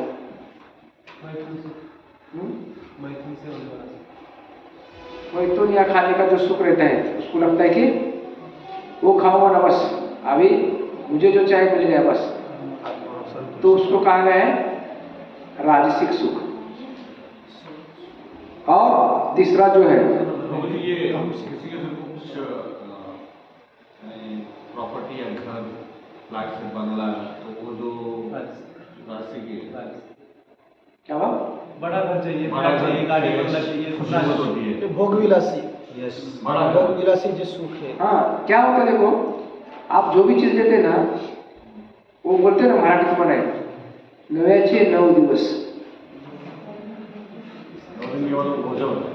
9 दिन के बाद आपको लगता है क्या है खाली 9 दिन के लिए आपको, जब तक आपको देखो कौन सा भी चीज है ना वो देख के आपको आनंद मिलता है, जब आपके पास आएगा ना आनंद नहीं मिलेगा, 9 दिन के बाद खत्म हो जाता है, क्योंकि आपको लगता है उसके पास गाड़ी है, वही गाड़ी मेरे पास है, तो उसके लिए वो बहुत ये रहता है, आनंद रहता है उसका। जैसे आ जाता है ना कुछ दिन के कुछ बाद दिन के बाद क्या है वो गाड़ी अच्छा है, तो इसलिए उसको क्या होता है वो करने का प्रयास करता है, लेकिन उसके बाद वो पूरा ही हो जाता है, क्योंकि वो सुख है टेम्परेरी सुख है। आपको लग रहा है कि ये जो सुख है मुझे मिल गया ना, मुझे प्राप्त हो गया तो मैं सुखी हो जाऊंगा, नहीं, वो मिलने के बाद फिर से आपको और दुख हो जाएगा, बल्कि वो चाहिए, तो ऐसा ही है। उसके बाद हेलीकॉप्टर चाहिए। तो फिर यहाँ पे बोल रहा है कि इंद्रिय तृप्ति का जो सुख है उसको राजसिक कहा गया है, और जो निद्रा और आलस में है प्राप्त होता है उसको तामसिक सुख कहा गया है। निद्रा और आलस में जो है ना, उसमें उसको लगता है यही जीवन है, क्योंकि उसको लगता है बस कुंभकर्ण जैसे सोना चाहिए, बस उठने की इच्छा ही नहीं, तो उसको तामसी कहा है। लेकिन हम श्री कृष्ण के प्रसन्नता के लिए, यानी कि प्रसन्नता से प्राप्त होता है, प्राप्त होने वाला जो सुख है ना, श्री कृष्ण की प्रसन्नता से जो सुख प्राप्त होता है ना, तो उसको कहा गया है निर्गुण। लेकिन श्री कृष्ण को जो हम प्रसन्न करके जो प्राप्त होने वाला सुख है, उसको निर्गुण कहा गया है। तो यहाँ पे श्री कृष्ण अर्जुन को क्या कर रहे हैं, आपके 3 गुणों से ऊपर उठना है, यानी कि धरातल पर से आगे उठना है। इसका अर्थ ये है कि अर्जुन को किसी भी स्थिति में ये सत्व, रजो और तमो गुणों में स्वीकार नहीं करके उसको क्या करना है, निर्गुण, ये तीनों गुणों से ऊपर उठ के निर्गुण जो है ना धरातल पर का वो स्वीकार करना है। तभी क्या होगा, कृष्ण के प्रति उसका क्या होगा, निरंतर आकर्षण जो है, जो आकर्षण है निर्गुण कहा जाता है, यानी कृष्ण के प्रति का जो आकर्षण है ना, उसका आकर्षण होता है। तो इसलिए यहाँ पे अभी आप भगवान आगे बता रहे हैं किस तरह से उसको क्या करना है। अगला जो ये आता है निर्द्वंद्व, यानी कि हे अर्जुन क्या करो, तुम ये निर्द्वंद्व से ना ऊपर उठो। देखो आप लोग क्या करें, धीरे धीरे उनको अर्जुन को भगवान ऊपर उठा रहे हैं। तो यहाँ पे अर्जुन को बता रहे हैं तुम अभी ये जो द्वंद्व से ऊपर उठना है। अभी द्वंद्व कैसे है, बहुत सारे के द्वंद्व है, इसको कहा गया है द्वंद्व। प्रभु जी द्वैत भाव का अर्थ क्या है? द्वैत भाव, निर्द्वंद्व, वही पूछ रहा हूँ ना आप लोगों को, आप मुझे कौन से, मैं वही बोल रहा हूँ कि द्वंद्व का क्या अर्थ है।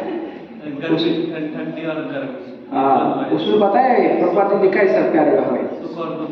हाँ, तो द्वंद्व यानी कि परस्पर विरोध, यानी कि आपको अच्छा लग रहा है तो दुख भी होना चाहिए, यानी कि सुख दुख, मान अपमान रहेगा, जय पराजय रहेगा, या दिन रात, मित्र रहेगा तो उसका शत्रु भी आएगा, लाभ रहेगा तो हानि आएगा, सर्दी रहेगा तो गर्मी आएगा, जन्म होगा तो मृत्यु आएगा। जो होता है इसको निर्द्वंद्व बोलते हैं।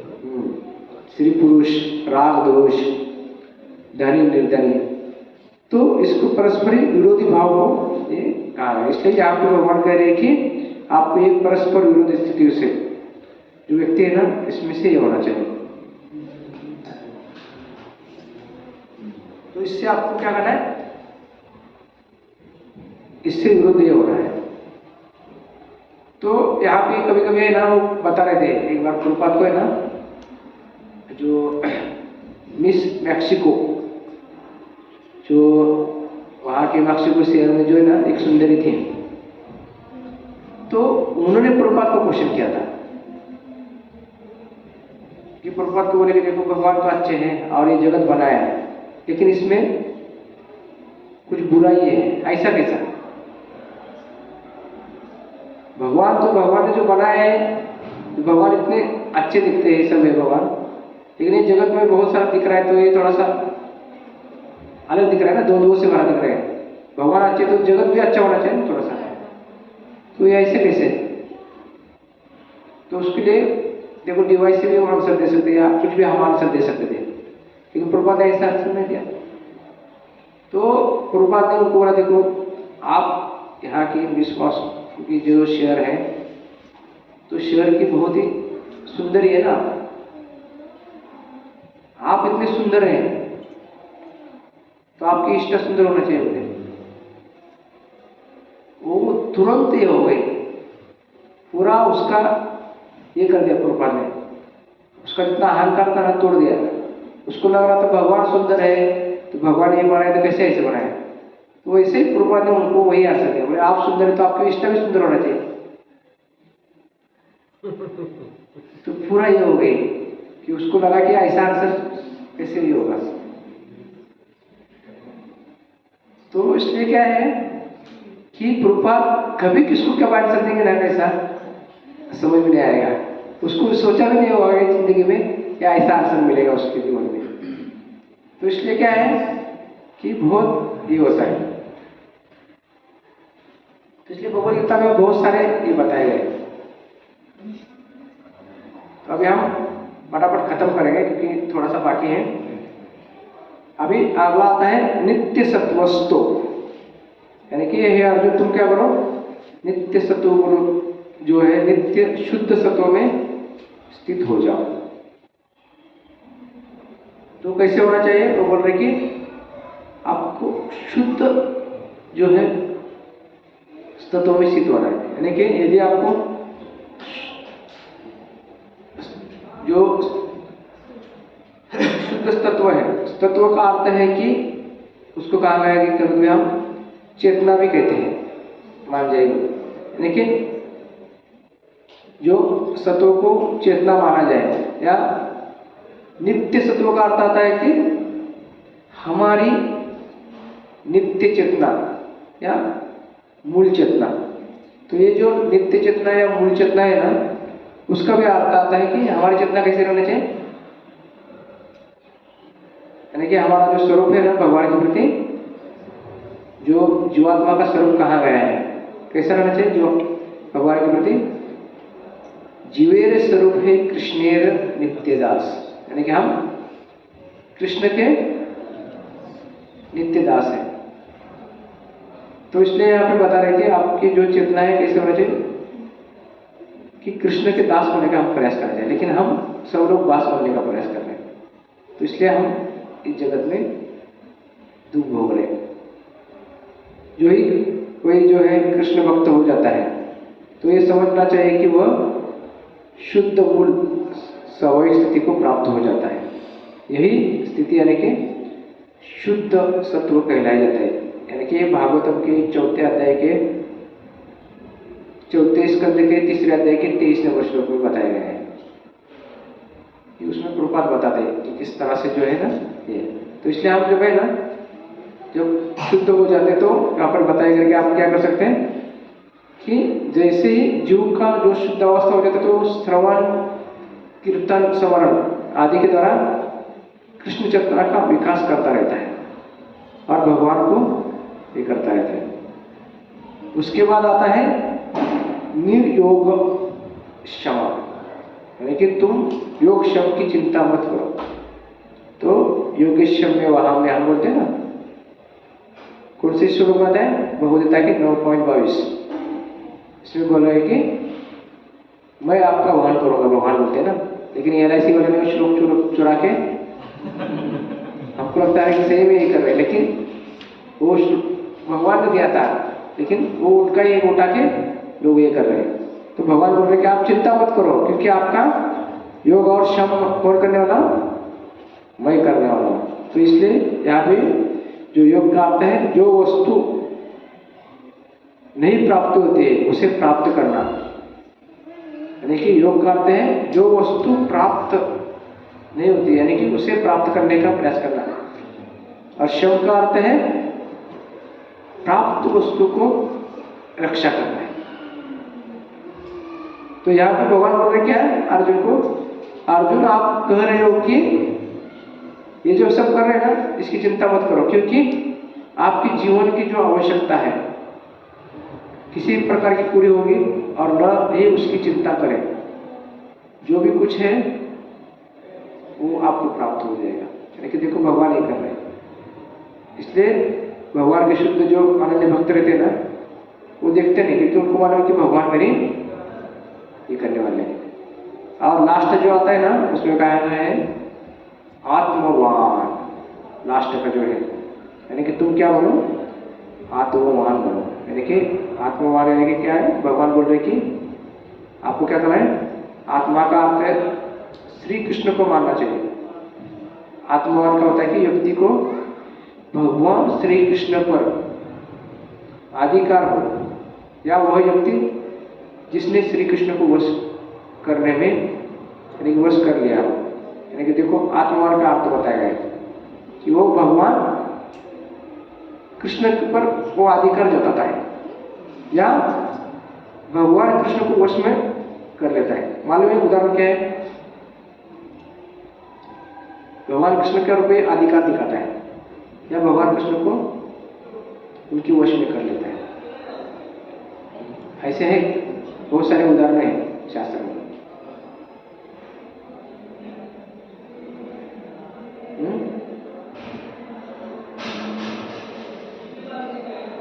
जब भगवान को बुलाए ना, देखो जो भक्त रहते ना, शुद्ध भक्त, जैसे जो संत रहते हैं या ये रहते, तो वो क्या करते हैं, जैसे भक्त बोलता है वैसे भगवान कार्य करते हैं। संत नामदेव महाराज, संत तुकाराम महाराज, संत एकनाथ महाराज। हाँ, तो देखो इसलिए बोला ना कि उस पर अधिकार ये हो जाता है, तो भगवान उनके आधीन हो जाते हैं। जैसे बोलते हैं ना, अभी देखो गोपियां भगवान को बोल रहे थे नाचो, तो भगवान नाच रहे हैं, ऐसा नहीं कि अलग ये कर रहे हैं। तो वो भक्तों का या सखा रहते थे, उनके खंडे के ऊपर बैठते थे भगवान के ऊपर। महाराज बलि ये भी तो भक्ति है ना, तो उन्हें भी दिव्या में हर साल 4 महीने पृथ्वी पर आते हैं भगवान। ये सच है क्या? स्टोरी क्या है? कुछ स्टोरी जब वो अध्याय आएगा तो उसमें बताएंगे। जब बलि महाराज का कथा आएगा ना, उसमें हम ये करेंगे। तो प्रभुपाद ने जो है ना, एक बार 13 दिसंबर 1968 में लॉस एंजलिस में जो इस पर प्रवचन दिया था, तो उसमें प्रभुपाद ने जो है ना, उसमें पूरा आत्मवान बनो कैसे उस पर ये कर रहे थे, क्योंकि आत्मा का अर्थ वो बोल रहे थे कि परमेश्वर का अंश है, और जो अंश है तो वो बोल रहे थे कि जिस प्रकार मेरा हाथ है, तो जो यदि किसी प्रकार मेरा हाथ जो है उसको अभी काम नहीं कर रहा है, यानी कि लकवा हो गया, काम करना छोड़ दिया, तो ये काम करना छोड़ दिया तो क्या होगा, शरीर से ये सुव्यवस्थित हो जाएगा। क्यों? उसको कट करना नहीं, आप कट करने का प्रयास करेंगे तो फिर क्या होगा, लेकिन उसके साथ जुड़े रहने से क्या होगा, तो धीरे धीरे जो है वो ठीक हो जाएगा। क्यों? उसके नस दब गई होगी या कुछ हो गया होगा, तो उसको फिर उसके साथ रहने से, जुड़ने से फिर उसका पाया या उसका जब मालिश करेंगे तो उसका ये हो जाता है, ठीक हो जाता है, और काम करने में फिर से हो जाता है। तो इसलिए हम क्या है, परमात्मा के अंश है। तो हमारी जो है ना, जो चेतना है, यानी कि हम जो है ना कृष्ण के लिए क्रियाशील होना चाहिए, यही सरल सिद्धांत है प्रभुपाद बता रहे हैं। तो इसलिए हमें कृष्ण भावनाओं में सक्रिय होने का प्रयास करना चाहिए। और हमने एक देखा था श्लोक में, अर्जुन का एक श्लोक का अर्थ आता है, यानी कि शब्द आता है, ये अर्जुन बोला ना, अर्जुन का नाम का प्रयोग किया है, तो अनेक अर्थों में से एक अर्थ है। तो उसमें अर्जुन शब्द का जो है ना, उसमें बोल रहा है कि वो स्वच्छ और चमकदार है इसे। तो इसलिए यहाँ पे अर्जुन भगवान बोल रहे हैं कि आपका चित्त जो है, क्या करो, आप चिंतन कर रहे हैं ना, तो आप वो चित्त है कृष्ण के चिंतन के कारण अधिक स्वच्छ बन जाएगा। जैसे कृष्ण का चिंतन करेंगे तो स्वच्छ बन जाएगा, और उसमें भौतिक प्रकृति के गुणों का किसी प्रकार का प्रभाव गिर नहीं सकता है। यानी कि आप जैसे ही कृष्ण का चिंतन करेंगे ना, तो बाहर का जो दूषित है वो आने वाला है ना, वो आएगा नहीं। क्यों? क्योंकि हम कृष्ण का ही कर रहे हैं ना। जब आप गलत कुछ कर रहे हैं ना, तो पूरा क्या होगा, आ जाएगा। लेकिन कृष्ण का चिंतन करने से क्या होगा, तो इसलिए अर्जुन को ऐसे ही बोल रहे हैं कि आपको क्या करना है, कि मेरा चिंतन करना है। आप चिंता करेंगे तो टेंशन आएगा, उससे का आप आत्महत्या भी कर सकते हैं। लेकिन यहाँ पे आपको चिंतन करने के लिए वो बोल रहे हैं। तो यहाँ पे इसलिए भगवान बता रहे हैं कि आपको क्या करना है, ये 3 गुणों से ऊपर उठना है। यानी कि 3 गुणों से ऊपर उठेंगे तो आपको क्या होगा, जो पिछले श्लोक में हमने देख रहे थे कि हम आसक्त थे, तो ये 6 इसके बारे में हमने देखा कि किसी प्रकार के 6 जो थे ना, हर एक काम में देखा, त्रिगुण में विषय वेदान, त्रिगुण में भवार्जुना, निर्दोष, फिर नित्य सत्वस्व, निर्योगी शम्य, आत्मवा, ऐसे 6 प्रकार के हमने ये भी देखे कि उससे हमको ऊपर उठना है। अभी किसका कुछ कोई प्रश्न है? क्योंकि 1:30 बज गए।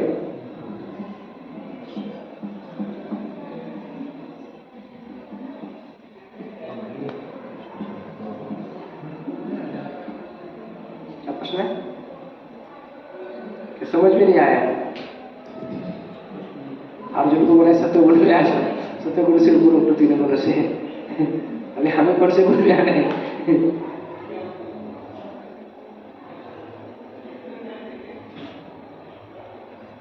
तो यहाँ पे हम रुकते हैं। श्रीमद् भगवद गीता की जय।